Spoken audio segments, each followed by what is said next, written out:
Hello everyone, welcome back. Today we have an exciting topic to delve into, and that is file handling in Python. Whether you're a beginner or an experienced developer, understanding how to work with files is crucial. So, let's jump right in. Before we begin, let's take a quick look at what we'll be covering in today's video. We'll start with the basics, such as opening and closing files, and then explore reading and writing operations.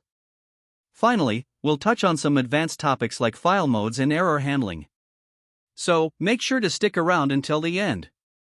To start working with files in Python, we need to understand the basic operations. Here is a list of basic operations. Firstly, the open function. Using the open function, you can open a file in different modes, such as read, write, or append. Next, read from a file. Reading the contents of a file can be done using methods like read, readline, or readlines.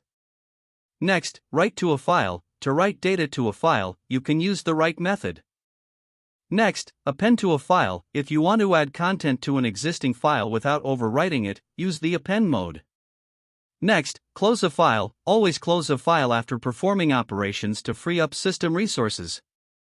Next, using with statement. The with statement is handy for automatically closing a file after the indented block is executed. The open function is your gateway to the file world. Let me demonstrate. File equals open. Now we write the name of the file. Example.txt. Mode equals R for reading. Now, content equals file.read. Print content. And lastly, file.close. Let's run this. As you can see, it prints an empty space because the content of file is empty, so let's write something. Hello. Please subscribe to my channel. Now, let's run the program. As you can see, it returns all the content of the file. In this example, we open a file named example.txt in reading mode, and read its content, print it, and then close the file using the close method.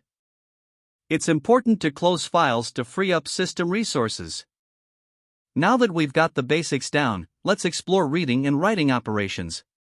Reading from a file is straightforward, but writing requires a bit more attention. Let me show you. Here, we use the with statement to automatically close the file when the block is exited.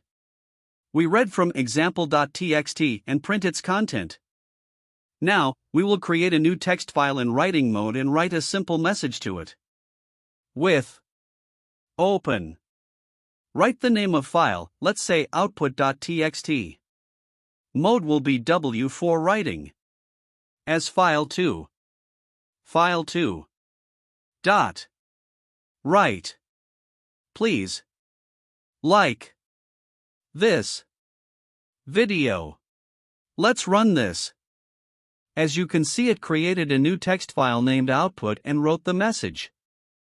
But there's a problem here. If you want to write more content or lines, then it will replace the message with new message. Let me show you. Instead of this, we'll write.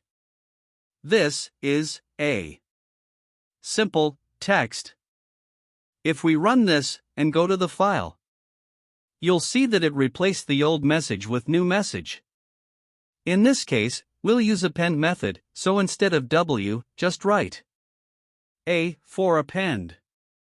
And in the starting of the message, just add \n for a new line. Now we'll run this. Go to the file. As you can see, it appends the message into the new line. As you become more proficient with file handling, you'll encounter situations where you need more control. Let's talk about error handling. Try with open. Now we'll write the name of file that don't exist, let's say nonexist.txt. Open as read mode, as file3. Content equals file3.read. Print content except file not found error. Print. File not found. Please check the file path. Let's run this. Since the file does not exist in my system, it naturally triggered an error. To address this, I implemented exception handling to ensure it returns a meaningful message instead of crashing all the program. And there you have it. File handling in Python is a fundamental skill that every developer should master. We covered the basics, reading and writing operations, and even touched on advanced topics like file modes and error handling. If you found this video helpful, don't forget to like, share, and subscribe for more Python tutorials. Thank you for joining me today. Happy coding, and I'll see you in the next video.